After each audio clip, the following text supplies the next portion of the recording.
Bienvenidos y bienvenidas a una tertulia poética más aquí en Letras a Contraluz. Mi nombre es Ana Berta y el día de hoy tengo el honor de contar con la presencia de una invitada de lujo. Ella es Angélica Valero, a quien tuve el gusto enorme de conocer en la lectura que compartimos del Sexto Festival de la Mujer en las Letras, organizado por la doctora Beatriz Saavedra Gastelum, en la Plaza de San Jacinto, en San Ángel. Y bueno, al escucharla, pues yo quedé encantada con sus versos, con su poesía y bueno, afortunadamente aceptó participar y aquí nos está acompañando el día de hoy, este sábado 24 de enero de 2026. Y bueno, me siento muy, muy emocionada, muy feliz y muy agradecida de que nos hayas podido brindar parte de tu tiempo, Angélica, y yo sé que ahorita estás con algunas complicaciones, pero aún así nos estás acompañando aquí en Letras a Contraluz y lo valoro muchísimo de todo corazón.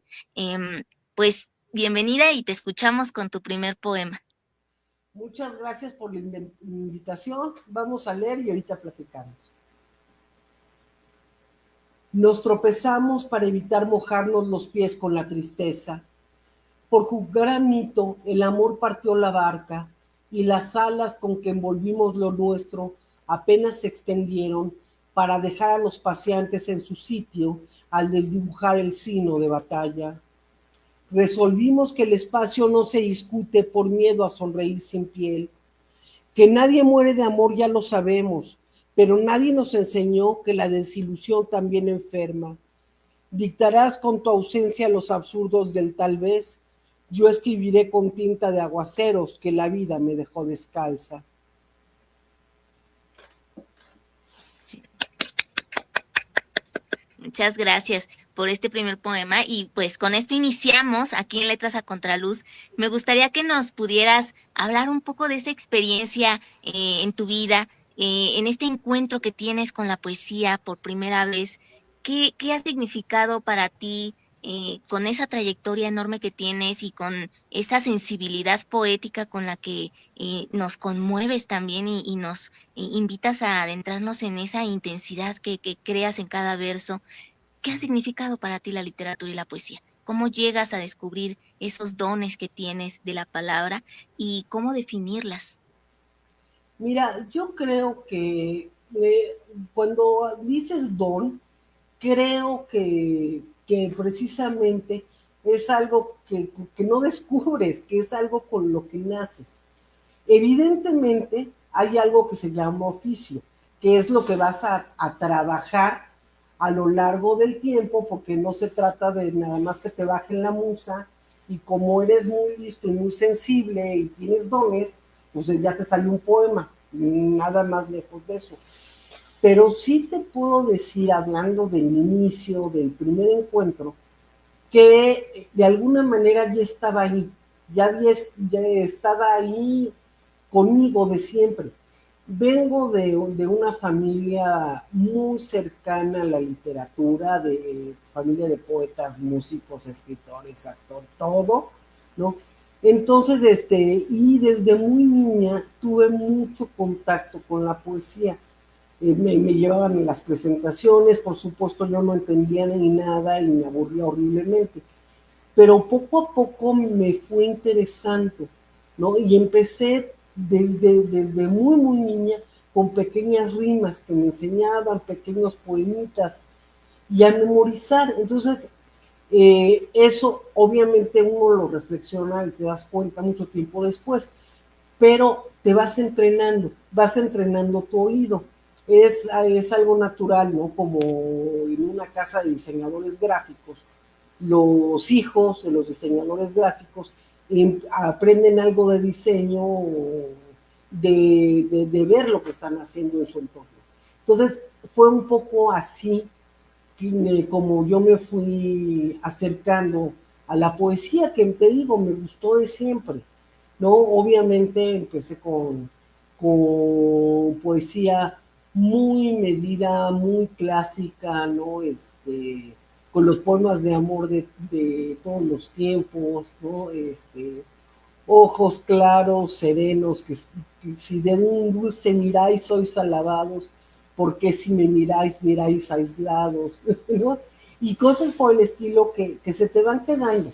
Entonces, te digo, así fui creciendo y tenía facilidad para escribir. Siempre se me dio la redacción literaria, pero la redacción en sí, ¿no? Siempre en la escuela me tocaba escribir, bajar las ideas de todo el mundo y escribirlas, redactarlas, siempre fue lo mío. Además me gusta mucho la cuestión de la redacción, de lo que es la palabra escrita como tal, ¿no? En su naturaleza más universal. Entonces pues, empecé yo por escribir, creo que todos los poemas de amor y todas las cartas de amor que se escribieron en mi generación, porque me buscaban y yo contestaba y me volvía a escribir. Entonces yo escribía de ida y vuelta, pero todo el mundo pensaba que era Juanita, Panchito y Panchito Juanita, ¿no? Aunque era Angélica con Angélica. Entonces poco a poco se fue dando y, y entonces fue de manera muy natural. Entonces, y por otro lado yo escribía mis cosas que eran una especie de prosa poética parecida a un diario, pero desahogos, ¿no? Entonces, por ahí de los 18 años, me percaté que lo que estaba haciendo era poesía, o sea, que lo podía trabajar, ¿no? Porque todavía no era un poema hecho en su cabalidad, pero que sí era algo muy cercano a la poesía, o por lo menos a la poesía que yo escuchaba en esos momentos que se estaba escribiendo, dentro del verso libre, por supuesto. Entonces, pues empecé a escribir y empecé a publicar en una revista estudiantil que se llamó, en un principio se llamó Alebrije, después pasó a llamarse Desnaufragios, después empecé a publicar en otras revistas, en periódicos, y entré a la Facultad de Filosofía y Letras de la UNAM a estudiar letras. Entonces ahí me convertí, bueno, fui escalando hasta llegar a ser subdirectora de la revista estudiantil que se llamaba Calambú, y todo este tiempo escribiendo, ¿no? Y entendiendo que no se trataba nada más de escribir bien, sino de estudiar lo que se estaba escribiendo. O sea, la poesía no es una cuestión de inspiración, sino de mucho trabajo. Y bueno, ya te tiré todo un rollo. La disciplina y la lectura diaria siempre son ya de cajón, o sea, no se pueden dejar a un lado. Ahora, no solo eres pues escritora, ensayista, ¿no? Poeta, sino que también eres investigadora. Entonces, es un salto diferente, es como algo más académico, más de fundamentar con esta investigación documental, ¿no? Que tienes que estar haciendo, de estar buscando por tu cuenta aquello que también sea la base y que sea el argumento de lo que estás planteando. De esta faceta, ¿qué es lo que más disfrutas de ser investigadora? ¿Qué, qué retos ha enfrentado Angélica Valero desde la investigación? Fíjate que es una cuestión que también es inherente a toda la labor de una persona literata, ¿no? Dicho desde lo más amplio de la palabra.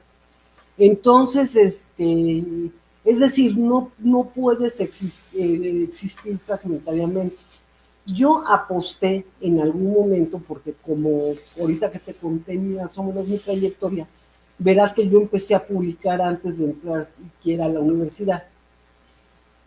Sí tuve la suerte de como creadora empezar antes, ¿no? Inclusive tengo también algunos estudios de teatro anteriores a esto. Pero lo que ocurre es que en algún momento me planteé a qué me quería dedicar, o sea, con qué quería yo ganar dinero, sobrevivir. Evidentemente, no nadie sobrevive de la poesía si no eres Pablo Neruda, ¿no? O algo así. Y además Pablo Neruda en los tiempos en los que vivía Pablo Neruda. Probablemente hoy por hoy Pablo Neruda tampoco se podría mantener a sí mismo, ¿no? Entonces, es decir, tenía que tener yo alguna actividad que me permitiera a mí mantenerme. Y entonces opté por la literatura en lo más amplio del término, ¿no? Entonces, pues, entonces una cosa va trayendo la otra. Empiezas hay alguna lectura, ¿no? Que leo desde mi parte creadora, ¿no? Por decirte un ejemplo. Yo he trabajado mucho la obra de José Carlos Becerra. De hecho, puedo presumir, y lo hago cuando tengo oportunidad, que la primera tesis que se escribió sobre José Carlos Becerra fue mía, ¿no? Entonces, pero es decir, tengo dos lecturas, ¿no? La primera que es de creador a creador. ¿Qué me dice el poeta y qué recibo yo como poeta? Esa es una parte con la que voy a trabajar. Hay un poquito de José Carlos Becerra que me va a hablar a esa parte de mí. Pero hay otro universo mucho más amplio, ¿sí? Del cual yo tengo también que hablar desde este espíritu docente, ¿no? Donde pueda yo explicar por qué considero que es una de las grandes plumas de este país, ¿no? Y o sea, es decir, hay una teoría directa sobre la obra de José Carlos Becerra, pero también hay una teoría indirecta a través de todas las hojas alrededor de la flor, ¿no? Entonces, todo se va concatenando hasta que no te das cuenta realmente en qué momento estoy como investigadora, en qué momento estoy como docente, o en qué momento estoy abrevando de la poesía directamente del tú a tú.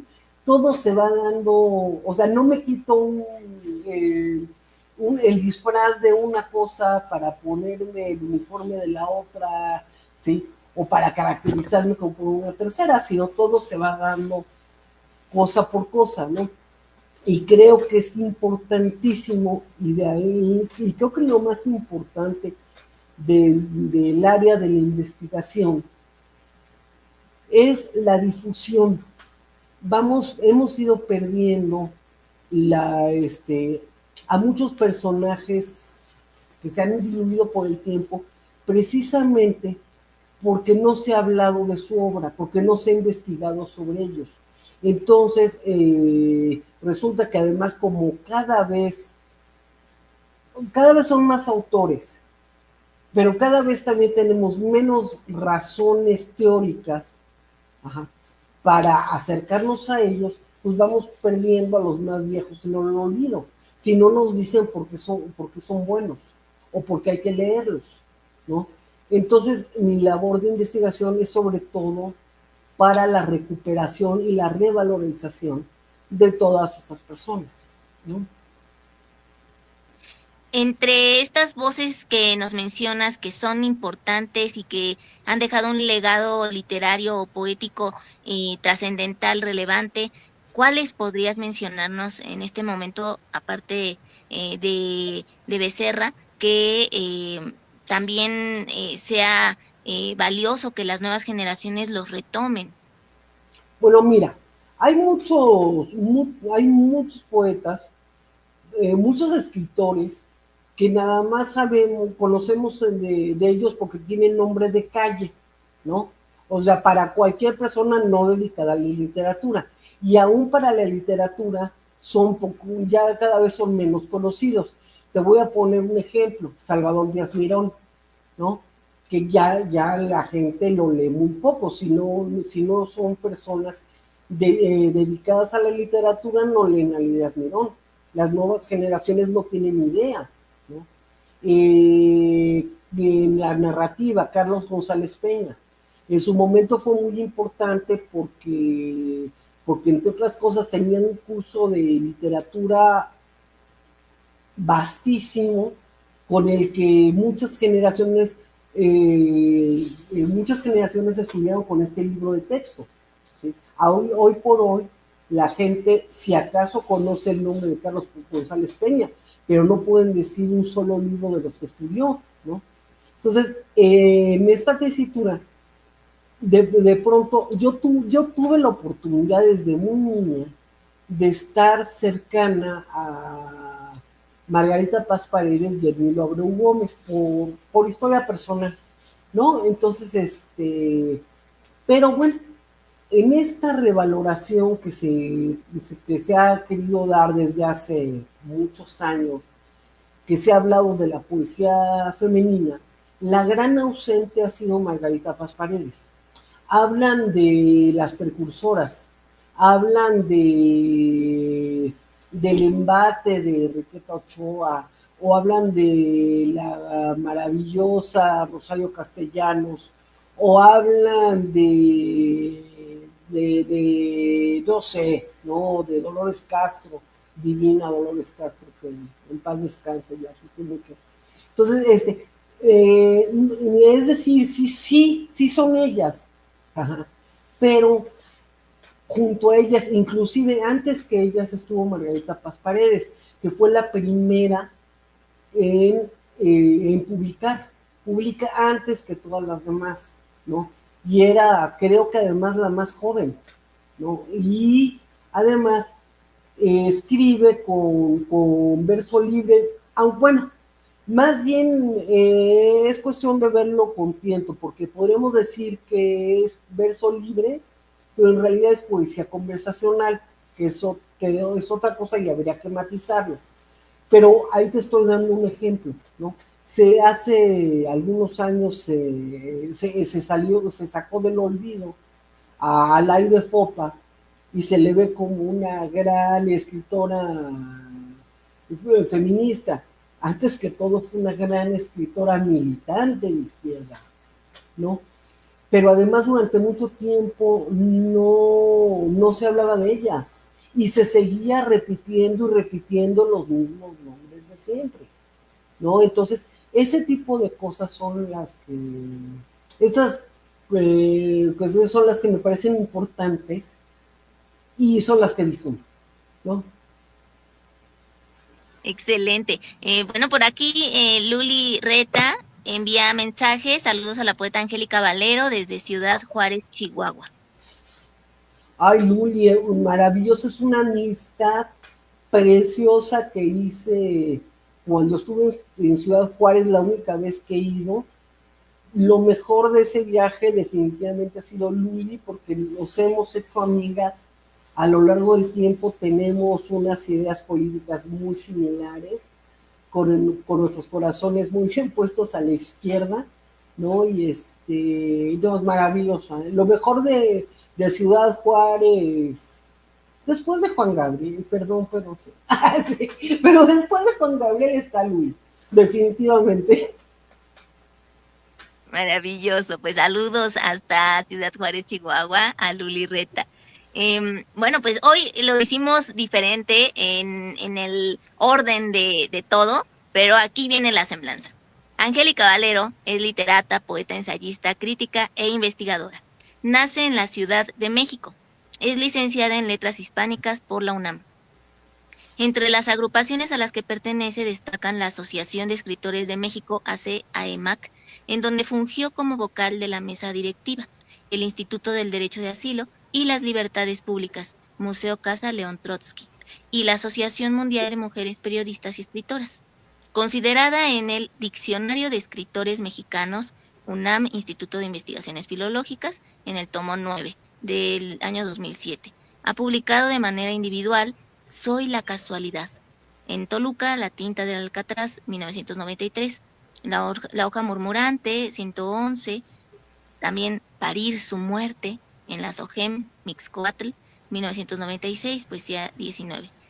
En la distancia y La memoria del suicida. En el Consejo Nacional para la Cultura y las Artes, 2005, Fondo Editorial Tierra Adentro, en la 289. Además, ha participado en publicaciones colectivas y su obra poética, narrativa y crítica se ha publicado en México y en el extranjero, y tanto en medios físicos como en digitales. Ha sido reconocida con el segundo lugar en poesía También en el 60º aniversario de la Facultad de Filosofía y Letras de la UNAM en 1993, la presea en poesía, Casas del Poeta Ayuntamiento de Toluca 2025 y el pergamino Octavio Paz, ensayo de la Sociedad Mexicana de Geografía y Estadística del Estado de México 2025. Ha sido dictaminadora en diversos certámenes literarios del país y para publicaciones del Instituto de Cultura, hoy Secretaría de Cultura y Turismo del Estado de México y de la revista Castálida de la Universidad Autónoma del Estado de México también.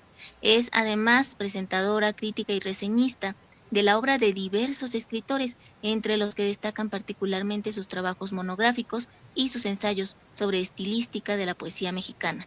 En el terreno editorial destaca su labor como correctora del suplemento cultural Sábado del periódico 1+1, 1998, la subdirección de la revista Calambur, UNAM, la creación y dirección de las revistas Enterarte, Centro Cultural de la Ciudad de México, Utopías, Universidad Salesiana y Anticesura Independiente.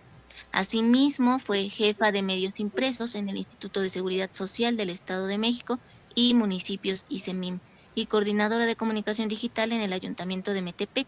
La pueden encontrar en Twitter, ahora X, como @aquarimantim.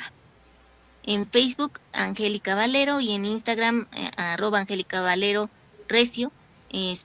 ¿También quieres que comparta el correo electrónico? Sin problemas. Que Ok. casi no lo reviso, pero adelante. Yo Ok. creo que ya el puro mensaje directo. Sí, es mejor. valero.angelica@gmail.com. Y bueno, pues siguiendo con la entrevista, me gustaría que ahora nos pudieras hablar de las voces femeninas, desde tu trayectoria, desde tu experiencia como lectora, como escritora, como poeta y como investigadora.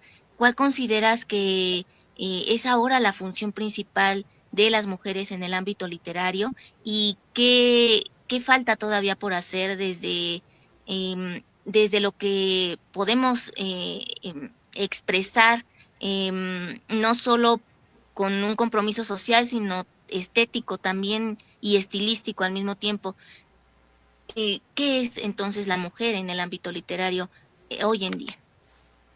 Mira, yo creo que desde luego tu pregunta es muy amplia para responder, pero voy a tomar algunas cosas, ¿no? Siento que de pronto estamos perdiendo un poco la brújula.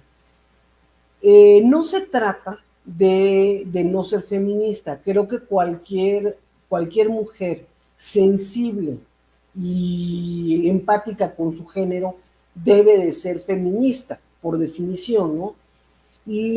Pero antes que todo, somos seres humanos. Entonces yo creo que la lucha más digna, la lucha fundamental es por preservar por encima de todo la dignidad humana. Y desde ahí irnos desprendiendo hasta nuestras propias áreas, bueno, primero hacia nuestro género y después a nuestras áreas de influencia. Siento que nos estamos perdiendo porque es muy fácil, ¿no? Condenarnos con la misma medicina que estamos dando. ¿A qué me refiero? Mira, efectivamente hay que hablar de poesía femenina porque durante mucho tiempo no se hizo, porque durante mucho tiempo parecía que las mujeres no escribíamos, ¿sí? Lo que sí es cierto es que durante muchísimos años escribimos menos que los hombres, ¿sí? ¿Okay? Por las razones que sean, la historia no se escribe en sentido contrario, ¿ok? Existieron razones, pero con razones o sin razones durante mucho tiempo hubo muchos poetas y no había mujeres poetas, ¿ok? Entonces, al hablar de que es que tiene que haber equidad, no un 50%, un 50-50, ¿no? Lo que vas a hacer es rellenar esos espacios de ausencia, ¿sí? Cuando lo que hay que hacer es verdaderamente incidir y subrayar que si aparecen menos es porque había menos por todas las circunstancias que impedían que una mujer no se dedicara a la literatura, o no se le tomara en serio, o pensaran que era algo ajeno a su sexo, o pensaran que no era lo suficientemente inteligente, sensible, etcétera, etcétera, ¿no? Entonces, es decir, hay que decir sí había, ¿no? ¿Sí? Pero no desde echarnos a pelear unos a otros, sino en hacer una y otra vez hincapié desde la circunstancia en la que, ¿por qué no existía esto? Dame un segundito, que se me metió algo aquí a la... Perdón. Sí, con calma. Sí. Sí, bueno, entonces, es decir, la literatura, la poesía es una sola, ¿sí? No es poesía femenina y poesía masculina, ¿sí? Porque eso significaría que entonces vamos a ver si vamos a acotar, ¿no? De este universo femenino, ¿ok? ¿Cuáles son los temas femeninos? Y entonces me voy haciendo más estudios sociológicos que poesía en realidad, ¿no? O estudios literarios, que es lo que es verdaderamente importante. Y creo que las mismas mujeres nos hacemos un flaco favor separando por géneros a la poesía, ¿no? Simplemente es decir, a ver, ¿sí? Somos quienes estamos escribiendo y nuestro trabajo lo defendemos desde es tan bueno, ajá, como el de otra mujer, como el de otro hombre, como el de otro espectro X, Y, Z, ¿no? LGBT, a eso me refiero con X, Y, Z. Es tan bueno como cualquiera porque partimos desde esta cuestión de que antes que otra cosa soy un ser humano, o un ser, sí, no voy a hablar y decir algo así como ser humana, porque, ¿ok? Entonces, sí, creo que nos perjudicamos más de lo que nos ayudamos, ¿sí? Pero sí es importante estar incidiendo en por qué hubo menos plumas. Creo que hoy por hoy, a lo mejor me estoy equivocando, pero he comentado muchas veces con otras colegas, mujeres, incluso con colegas hombres, no nada más en Toluca, que es donde vivo yo, sino en otros lugares, de pronto estamos comentando que se está haciendo mucha poesía femenina de muy buena factura y que probablemente ahorita haya más mujeres dedicadas a la poesía que hombres. Los hombres como que de pronto, o fue que todas las mujeres empezamos a escribir más, ¿sí? O nos visibilizamos más, o qué es lo que ocurrió. Pero hoy por hoy, para mí es más fácil mencionar de aquí, de Toluca, ¿no? No pertenezco a ningún grupo feminista. Hago esta aclaración por lo que voy a decir. Para mí, ahorita es más fácil que yo te mencione 5, 10 mujeres que estén escribiendo poesía que 5, 10 hombres que estén escribiendo poesía ahorita, ¿no? Creo que hemos ganado espacios y ahora no se trata nada más de ganarlos, ahora se trata de conservarlos. ¿Cómo? A partir de la verdadera poesía, a partir del trabajo. Ya estamos ahí, ¿no? Literal, una poesía y una literatura sin etiquetas, sino simplemente desde la calidad poética o literaria que pueda o no tener, ¿no? Em, por aquí, lectores Atl de Atlacomulco dicen sin duda la poesía y la literatura son una y saludos. Entonces, les enviamos saludos, una estimada amiga Sarita, siempre atenta a todos los escritores que tienen este talento como el tuyo, que inspira y que mueve el corazón y el alma. Entonces, bueno, pues agradecemos también a ella que esté viendo y a todos los que se unan y a los que lo vean en diferido también. Em, Ahora, en el caso de lo que ha representado para ti ser considerada en el diccionario de escritores mexicanos, ¿Qué nos podrías decir al respecto? Bueno, estás tocando mi parte vanidosa, que sí, sí la tengo. No, pues padrísimo, ¿no? Yo, mira, desde que publiqué mi primer poema, tuve la peregrina idea de pensar que, claro, de pensar desde el ego y la vanidad, que las hordas de admiradores me iban a llegar a reconocer en la calle y que mi ropa iba a terminar hecha jirones, ¿no? La vida te da una cubetada de humildad, ¿no? Y luego también te das cuenta que son muchísimas circunstancias. Simplemente ¿por qué estoy en el diccionario de escritores? Porque, porque estuve visible cuando lo hicieron, ¿no? Es decir, Ale, más que hablar, ¿por qué estuve yo ahí? Porque, porque no me toca a mí juzgar si mi trabajo es bueno o es malo.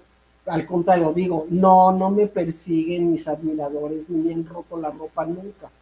Jamás se han desgarrado por escucharme hablar, ni mucho menos, ¿no? Pero más bien es importante tu pregunta, porque hay muchas personas que no conocemos, no por falta de calidad literaria, ¿sí? Sino por falta de visibilidad. Cuando a mí me incluyeron en el diccionario de escritores mexicanos, este diccionario se hizo desde la UNAM, desde el Instituto de Investigaciones Filosóficas y el Instituto de Estudios Literarios, ¿no? Yo venía de la Facultad de Filosofía y Letras y había sido subdirectora de la revista Calambur. Es decir, yo estaba muy visible en ese mundo, ¿no? O sea, es decir, deben de haber muchas personas, no con mi circunstancia de vida, pero a lo mejor sí con mi circunstancia de escritura o con la calidad mejor que la mía, ¿no? Porque te digo, no me voy a juzgar yo, ¿sí? Que no aparecen en un diccionario simplemente porque no fueron visibles, ¿no? Porque el Instituto de Investigaciones y de Estudios Literarios de la UNAM tiene muchísima más visibilidad en este mundo que alguien que viene del Instituto de Cultura de algún otro estado, simplemente del interior de la República, ¿no? Sí, o sea, somos muy centristas, muy centrales, ¿no? Digo, yo me hice en la Ciudad de México, pero sigo teniendo cierta visibilidad porque sigo estando en el centro del país, ¿no? Entonces, es decir, vamos a suponer, por hablar arbitrariamente, por decir un nombre arbitrariamente, es más probable que yo tenga más visibilidad porque estoy aquí en el centro donde ocurren las cosas que alguien que está en Oaxaca, ¿no?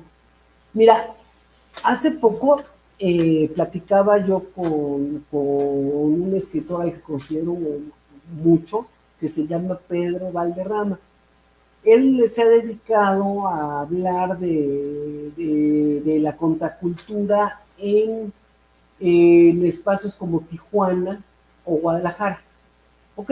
Nosotros sabemos desde el centro del país que ahí hay un movimiento importante de contracultura, ¿no? De libros, etcétera, etcétera. Sin embargo, como no llegan al centro, o llegan menos, o no están aquí presentes en las presentaciones de libros, valga la redundancia, pues no sabemos quiénes son, ¿no? No sabemos que existen, ¿no? Y nos perdemos a personajes maravillosos, ¿no? De quienes podríamos hablar más, ¿no? Y no sé si me enredé mucho con la respuesta, espero que no. No, no, al contrario, pusiste sobre la mesa el hecho de que a veces las periferias se pierden, ¿no? Y entonces se centraliza mucho. cierta admiración por los que están más apegados a ese centro que los que están pues en las marginalidades, por así decirlo, ¿no? En las periferias. Más o menos eso. Sí, sí, sí, sí, esa era mi intención, ¿no? En el caso de la docencia, que también es algo que tú, pues también se ve que amas hacer, ¿cuáles son esas estrategias y retos que ahorita está enfrentando el impartir alguna clase en específico? El querer sembrar esa semillita del conocimiento en las nuevas generaciones, em, se logra con facilidad, se están usando eh, pues estrategias didácticas que en verdad promuevan más la lectura, la escritura desde una conciencia crítica y al mismo tiempo que fomente esa creatividad y no se vaya tanto hacia lo que ahora es la inteligencia artificial, donde ya todo lo encuentran y hasta tipo plagio hacen, ya no se esfuerzan en crear por sí mismos. ¿Qué pasa con todo eso? La inteligencia artificial, la docencia, las estrategias y los retos. Mira, yo creo que, mira, yo estoy, estoy retirada de la docencia, ya tengo muchos años de no dar clase, pero estoy más o menos vigente en este tema porque tengo una hija en preparatoria y he ido siguiendo las estrategias, todo esto. Estamos realmente en una crisis, ¿no? En una crisis de valores. Eh, de alguna manera nos hemos dejado arrastrar por esto, ¿no? Pero es increíble cómo, cómo los maestros de literatura no enseñan literatura, simplemente, ¿no? Y bueno, si a alguien le duele el comentario, que se sobe, pero así es cierto. Los primeros que no leen son los maestros de literatura, ¿no? Sí. Y voy a poner un ejemplo muy claro y lo he dicho de frente. Es tristísimo ver que en preparatorias tan importantes como la preparatoria de la Universidad del Estado de México, la UAMX, ¿sí? Leen un libro al año, ¿ok? Perdón, al semestre. Escogen un libro durante todo el semestre, no se vayan a cansar. Y además hay que ver qué libro es, ¿no? No, evidentemente no es ni siquiera buena literatura, ¿no? Entonces, yo cuando vi, cuando me tocó ir a comprarle el libro chafa a mi hija, ¿no? Bueno, Dios mío, esto es lo que viene en literatura. Y entonces pregunté, bueno, ¿qué viene en literatura? Ah, pues no, tenemos una antología donde vienen fragmentos. O sea, en literatura, en síntesis, en literatura no están viendo literatura, ¿no? ¿Ok? Los maestros no se están esforzando por enseñar literatura. ¿Ok? El medio en el que vivimos ha soslayado la enseñanza de la literatura y la enseñanza del arte como si fuera algo accesorio, algo bonito, pero que en realidad no tiene ninguna utilidad.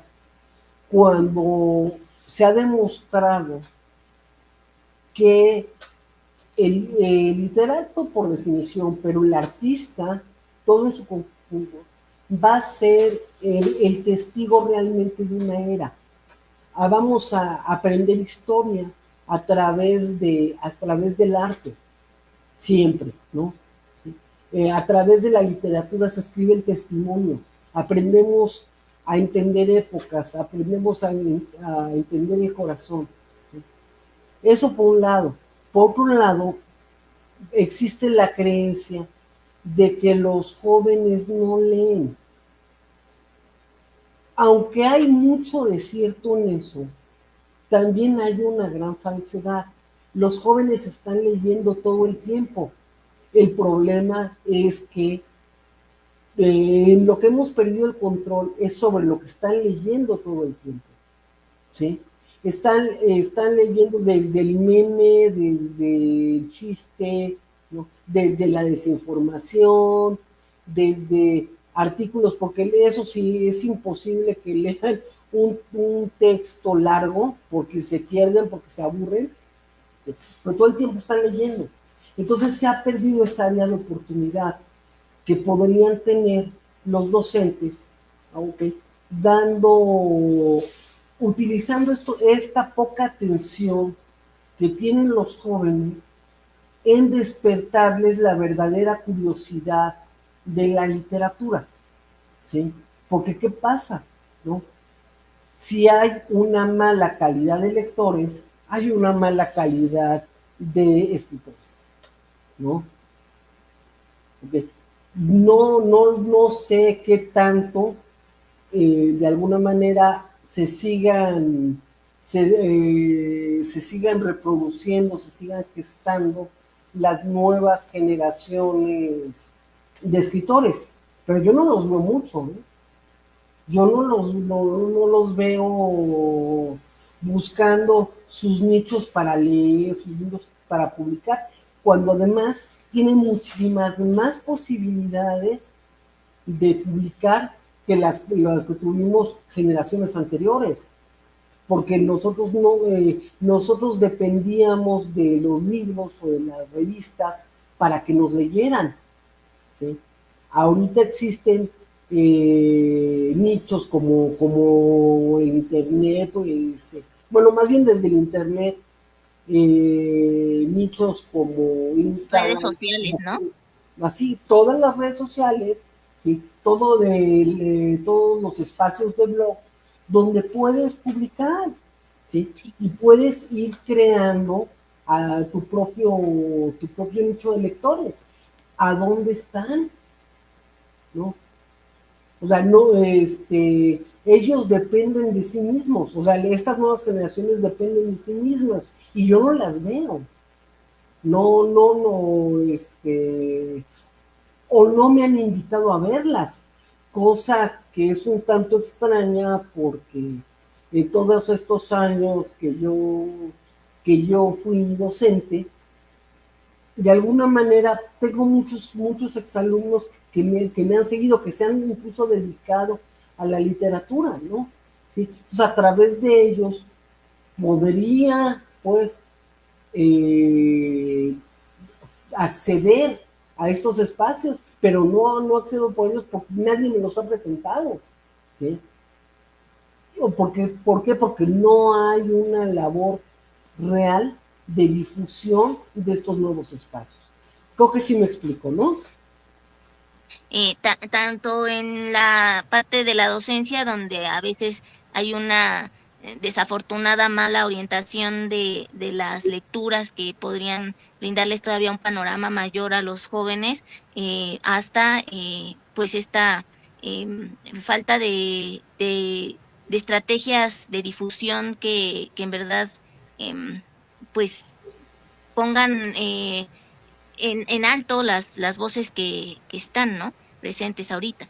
Em, pues Fíjate que, literal, perdón, me sí, quedé pensando en que tal vez, solo tal vez, la fuerza de la literatura, digamos, a partir de los años 50 del siglo pasado, estribaba en la proliferación de las revistas.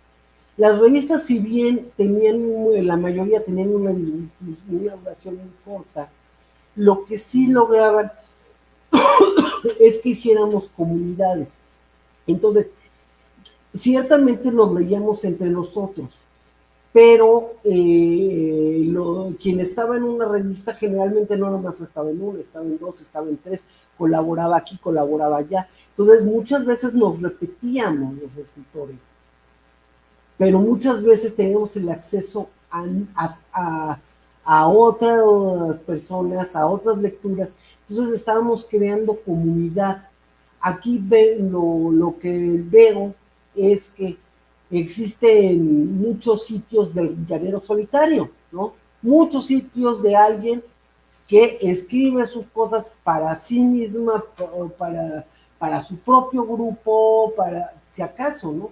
En vez de pensar en estas publicaciones que creaban comunidad, me valga la redundancia, que creaban comunidad de lectores también, comunidad de seguidores, ¿sí? Hacíamos grupos y podemos hablar de revistas que duraron muchísimos años y que englobaron a muchísimos escritores de las mismas generaciones, ¿no? Se hablaba de, de, de toda la generación, de todos los que estábamos escribiendo en ese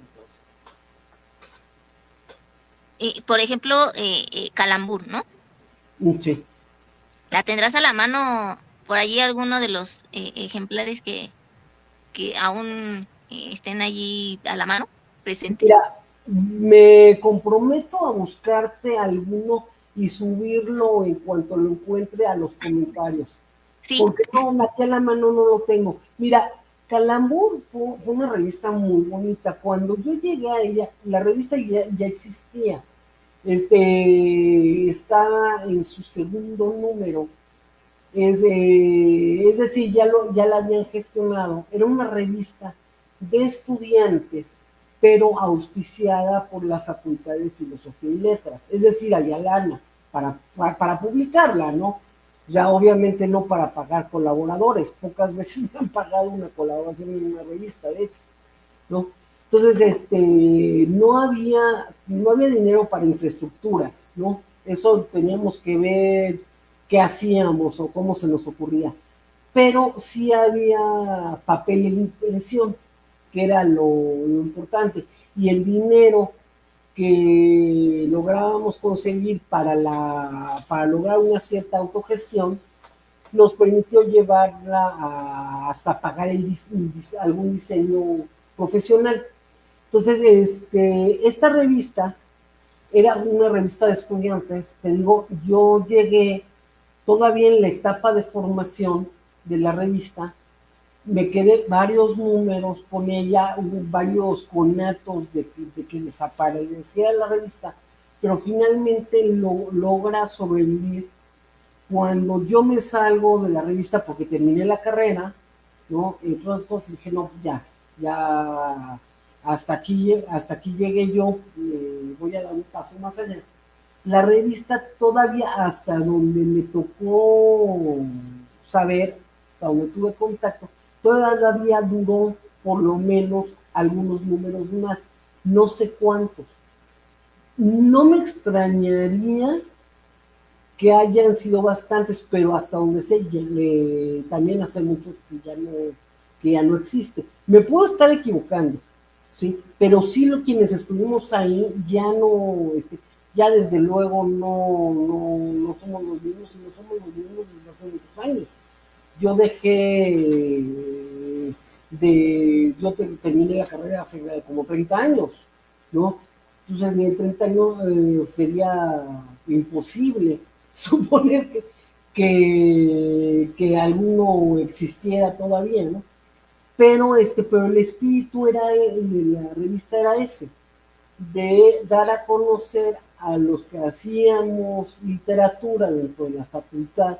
También era un órgano de difusión para los maestros que hacían literatura, ¿no? Para los maestros que difundían los temas sobre literatura, ¿no? Y así funcionó durante muchos años, pero ya no sé cuántos más, no, no sé hasta qué número llegó, ¿no? Sí, yo conozco unos 4 o 5 después del que yo me salí y los conseguía por mera casualidad, no cayeron en mis manos. de los que participaron, ¿qué nombres ahorita se te vienen a la mente? Eh, A ver, te voy a decir. Iniciamos, bueno, estaba Esteban Beltrán, que fue quien lo fundó. estuvo Rodrigo Bazán Bonfil, que ahorita es un profesor investigador de la Universidad Autónoma de Morelos. Estuvo Fernando Lobo Llurén, que ya no sé dónde anda. Estuvo Juan Winkler Kuzmir, que pues, después de terminar el doctorado de literatura se desistió de la literatura y se dedicó a la mercadotecnia.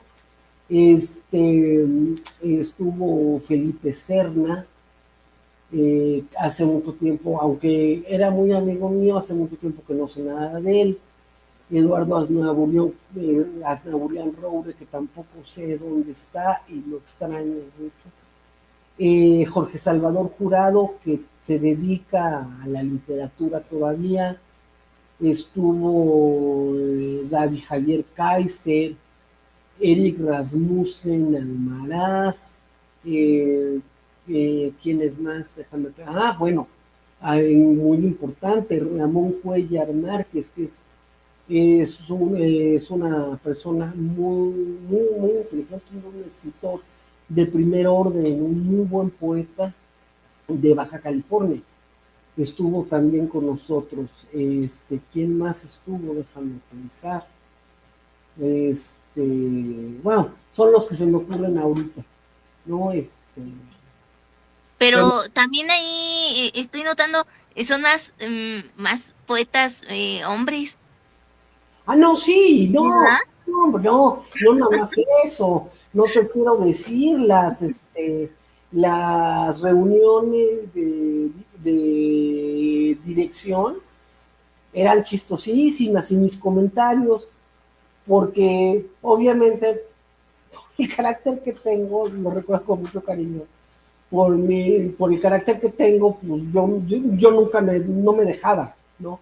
Entonces, y entrábamos y yo, uy, ¿no? Los volteaba a ver y eran puros hombres. Yo, no, hombre, me siento oveja en convención de lobos, ¿no? Déjense venir, ¿no? Sí, no, muchísimas veces fui yo la única mujer que estuvo ahí, ¿no? Ya después te digo, entró al quite David Javier Kaiser. En algún momento estuvieron otras dos chicas que eran hermanas, Norma Salazar y su hermana, la hermana se me olvidó el nombre, obviamente también Salazar. También estuvieron ahí. Ay, se me olvidó también importantísimo, pero persona de Calambur, gran amigo mío, con él tengo mucho contacto, que si ve esto, por favor que no me vaya a odiar. Un gran escritor de haiku,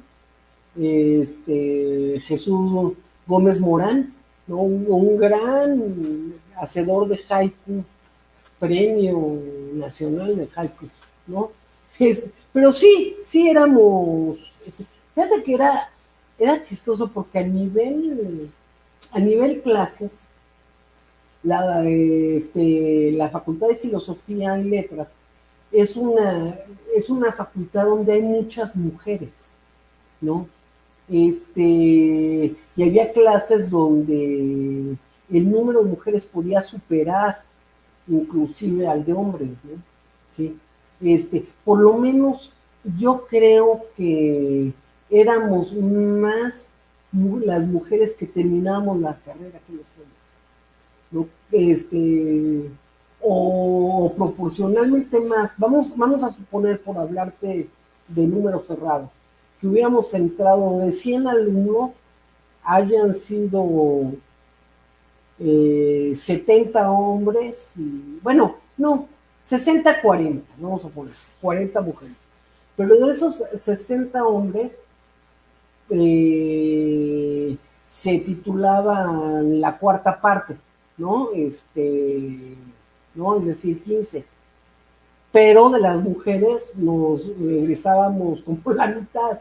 O sea, sí egresábamos más. Yo tengo más amigas tituladas que amigos titulados de la facultad, ¿no? Entonces, sí, no, sí éramos, sí era un ambiente donde había muchas mujeres, sí, o más que en otras carreras, quizá, ¿no? pero sí, sí, se veía mucho, mucho la desventaja, ¿no? Ahora, yo también me acuerdo que en las escuelas normales, en las primarias, en las secundarias, habían mucho más hombres que mujeres. Pareciese que la población en el país hubiese sido mucho mayor de hombres que de mujeres. Y de pronto se empezó a igualar, ¿no? Ya se empezó a igualar el número de hombres y de mujeres en los grupos, ¿no? Escolares, pero sí siempre éramos menos las mujeres. Eso es interesante porque ahí también se va viendo como esa incidencia, ¿no? De las voces femeninas que se fueron abriendo paso, pero que, pues como tú, ¿no? Que entre la mayoría del grupo masculino estabas tú, ¿no? Como dando otra visión también del mundo. em, y eso, pues es fantástico notarlo. Ahora, por otro lado, la crítica. ¿Qué es lo que nos está trayendo la crítica mexicana actual? Uf, yo creo que la crítica le falta precisamente ser eso, crítica, ¿no? Yo entiendo que la crítica debe ser la valoración, ajá, de el trabajo de alguien, desde el conocimiento de ese trabajo, por lo menos del libro que estás comiendo, o sea, por lo menos sobre lo que estás comentando, ya sea un texto completo, ¿sí? Pero entonces habla nada más del texto, no habla de lo que conoces, ¿no? O de un libro nada más, o de toda la obra de fulanito, o de toda la obra de una generación, ¿sí? Pero no existe realmente un análisis, o muy pocas personas llegan a ese análisis, ¿no? No sé si por desconocimiento, yo creo que por una especie de pereza adosada de petulancia, ¿no? En un mundo donde luchan los egos, donde si no pensamos igual, te descalifico, me descalificas, ¿no? Donde nos descalificamos por posturas políticas, por posturas ideológicas, ¿no? Por una serie de cosas, terminamos asumiendo que la crítica es hablar de cuestiones absolutamente extraliterarias. No existe muy poca crítica literaria cabal, ¿sí? Criticamos a los individuos, pero no tenemos las herramientas para criticar las obras. ¿Qué sería lo principal que consideras que son los elementos más esenciales, los fundamentales para escribir una crítica con la calidad que se requiere? Mira, la cuestión está en que bueno, o sea, existe quizá por ahí hay falta de autocrítica de quien escribe. Pero la cuestión está en que si estamos hablando de de una obra literaria, deberíamos utilizar elementos literarios para hablar de ella. Voy a poner un ejemplo muy fácil de entender, ¿no? En el mundo del fútbol, ¿ok? ¿Ok? Cuando la gente habla de Hugo Sánchez, terminan diciendo que era una persona que terminó hablando como español, que era petulante, que era sangrosísimo, que era etcétera, etcétera. Nada de eso, por más ciertos que sean esos conceptos, ninguno de esos es futbolístico, que es con lo que lo deberíamos estar, estar midiendo. En la literatura ocurre evidentemente algo similar, ¿no? Criticamos conste que al hablar de crítica no me refiero a cuestiones negativas, sino a elementos, pues, elementos de juicio. Que criticamos, analizamos a los escritores, no por la obra que nos están presentando, sino por el grupo al que pertenece. ¿Okay? Muchas veces por lo que dice la obra, ¿ok? Pero empatándola no desde lo bien o mal escrita que éste esté, sino por la ideología que está transminando, ¿sí? Entonces, lo primero que hay que hacer es conocer cuáles son estos elementos literarios, que no es además, no es descubrir el hilo negro, es algo muy simple, muy sencillo, ¿sí? Saber qué estamos criticando, ante qué estamos. Primero, ¿es una obra de literatura, sí o no? Ok, ok. Esta obra de literatura, ¿a qué género pertenece? ¿Es poesía? ¿Es narrativa? ¿Es teatro? ¿Es ensayo? Bla, bla, bla. Ok, sí. Ahora, sí. Es narrativa, ok. ¿Es ficción? ¿No es ficción? ¿No? Es poesía medida, es poesía no medida, ¿no? ¿Sí? Son elementos muy, muy simples que se pasan por alto, pero además, desgraciadamente, son elementos técnicos que tienen que estar muy bien manejados para poder atraer a nuevos lectores, porque si no pueden llegar a ser farragosos y aburridísimos, ¿no?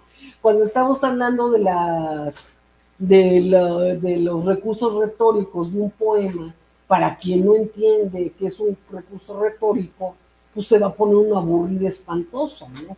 Pues hay que, hasta para escribir sobre literatura, hay que saber escribir. Se las tiene uno que ingeniar e investigar y al mismo tiempo fundamentar. Así mismo, sí. Bueno, pues, ¿qué te parece si nos compartes otro de tus poemas? Ah, ok, claro que Dos sí. de los poemas, si gustas. Mira, te voy a compartir a que le tengo mucho cariño. Es un poema que nació con la pandemia. Diría, dicho sea de paso, ¿ok? Yo tengo cierta facilidad para escribir. Ya después viene todo el trabajo de analizar y de decidir si escribo y cómo depurar un texto. Pero no me cuesta no me cuesta escribir el texto. Lo que me cuesta es perseguir el tema de lo que voy a escribir, ¿sale? Entonces, porque sí, no, porque voy a escribir si esto, si no, ok, porque voy a escribir sobre feminismo si no si estoy escribiendo poesía, no panfleto, que porque voy a escribir, nada me termina gustando, ¿no? Entonces, dicho esta aclaración, este poema le tengo mucho cariño porque lo escribí con una causa que verdaderamente me pudo, ¿no? Una causa que pudiese parecer lo más extraliterario posible. Se llama, hablo desde la pandemia, ¿no? Se llama Aisladamente, postal desde mi encierro. Tiene una epígrafe de Teresa Guarneros que dice: cerré la puerta al horror y el horror estaba dentro. 1. Ojeo las páginas anegadas de retratos, buscando el aire. El viento se descuelga desde la noche que me dio cerrar las puertas, hace cabriolas antes de cruzarme el rostro, despeina mi libertad y sus listones, y me pueblan asustados los recuerdos. Aprieto los ojos para volar y confundirme en la parvada. Busco el aire o el recuerdo del aire que serpentea trazando incógnitas en mi epidermis. Busco el silbido de los árboles y la humedad del pasto donde pusimos un mantel de día de campo. Busco en el planear de las hojas algún vestigio del chirrido de las cigarras. 2. Cierta verdad en el Apocalipsis juega a la escondida y asoma su rostro apenas mientras Fátima y Nostradamus chocan palmas y algún idiota redacta el obituario. Al tiempo del responso, los carrillones tañen por última vez, una y otra vez. Enmohecidos en su pátina los goznes exhalan su postrer suspiro. El oral languidece ante las cuentas del rosario, jaculatoria, a tientas trato de adivinar por quién doblan las campanas. 3. En el salón de mi palacio, las fantasmas hacen visita portando su festón de olivos. Tengo que cerrar los puños y aporrear el encierro hasta que sangre. Tejo y destejo, pinto y despinto, me aferro a los barrotes y mis uñas se quedan enclavadas entre el dintel y las estrellas. Las noches con sus días nada resuelven. Los doctores van deprisa repitiendo veredictos. 4. Con la mirada más allá del horizonte, Dios empuñando el control de mando puso pausa. En vilo quedaron miles de rostros trazando el color del aire. Se congelaron los surcos de sal en el rostro de las plañideras y hasta los manantiales a las manos infantiles siguen aguardando. Tras el portón que se yergue como lápida tapiando el horizonte, inmóviles el mar, la graduación, el paso gris del viejo y una niña que se hizo mujer asomando a la ventana. También el amor persiste, quién sabe hasta cuándo. La televisión sigue hablando sola hasta que otra imagen desde el teléfono responde que ha pasado todo, que nadie lo vio, que todos dicen que no ha pasado nada. Gritaremos al aire hasta entender que no estamos solos, que solo seguimos soñando. Muchas gracias por compartirnos este poema que sin duda alguna pues toca una parte importante en la vida de todos. Literal, fue algo que nos cambió, que nos hizo también revalorar la existencia y que pues fue un momento muy duro, ¿no? De muchas pérdidas, de muchos duelos vividos y no vividos a como estábamos, ¿no? Acostumbrados. Entonces, em, pues gracias por brindarnos, regalarnos este poema el día de hoy, Angélica. Si gustas leernos uno más y con ese vamos cerrando el programa. Claro que sí, déjame ver. Sí. Igual, creo que ya sé cuál, espérame. Ah, Aquí lo tengo. Mientras lo encuentro, me voy despidiendo y agradeciéndote muchísimo que todo este espacio, esta charla, la verdad que se me hizo de lo más ligera, de lo más profunda, pues, pero se nos hizo rápida, dinámica. Esperemos que los millones de seguidores que seguro van a comentar también lo hayan visto fácil de digerir, ¿no? Muchísimas gracias, Ana Berta, por esta invitación. Un beso a ti, un beso a todos los que nos ven, los que comentan. Sí. Y leo. Muchas gracias. Sí, te escuchamos. Valer o morir. En campo de gules un castillo de plata. Para que sea verdad, redacto el obituario. 1. Vine a decir que no se fueron solos, que la palabra es materia, que transmute en sueño y rueda hasta tocar el alba. 2. Llevo a cuesta la soledad de los panteones, la tristeza de los osarios y la orfandad de los dolientes. Cuánta vida, cuánta herencia, cuánta nada, de tanto recordar duele el silencio. 3. La reina se enrocó para esconder su espanto. Los retratos impasibles atisbaron cuando regó con su llanto mis raigones y me vio cerrar los ojos y postrarme y suplicar que no se fuera o me llevara. Con fruición pudo expulsar limpiando de los muebles las visitas. Guardó en cajones los espejos y cristales, porque en su reflejo aún transminan las horas sus estragos. Hoy escribo para decir que nuestra casa ha muerto. 3. Agazapado en las sombras, el anciano dibujó el dolor de la conceja, la herida del ojo izquierdo, el cuento que alusó mi infancia. Un día me dijeron que el viejo no volvería, me quitaron sus estrellas, cambié de piel, ingrata cicatriz invisible a la memoria. 4. Otro día. Por todos los siglos en la piel de los panteones, los abuelos volvieron a desposarse. Un excelente cierre. Magnífico. Te agradezco infinitamente que nos hayas brindado tu valiosa participación, tu esencia. Pudimos conocer también cómo interpretas el mundo desde tu visión crítica y poética también. Entonces, muchísimas, muchísimas gracias. Un abrazo y muchas bendiciones.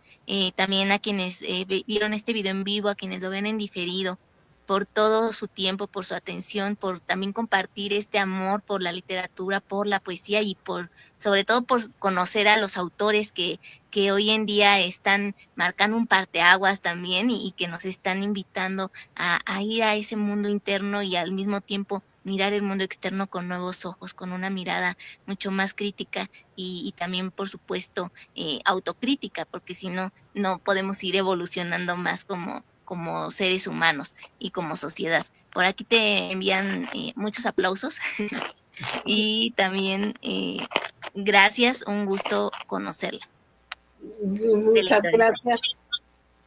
Y bueno, pues agradecemos desde Letras a Contraluz que nos hayas honrado con tu presencia. Ha sido todo un privilegio, un placer poderte entrevistar y bueno, pues ya sabes que aquí tienes las puertas abiertas en lo que se te pueda apoyar desde lo humildemente que podemos hacer desde aquí, con todo gusto, ya sabes. Y bueno, también a todos y cada uno de ustedes desearles un feliz fin de semana.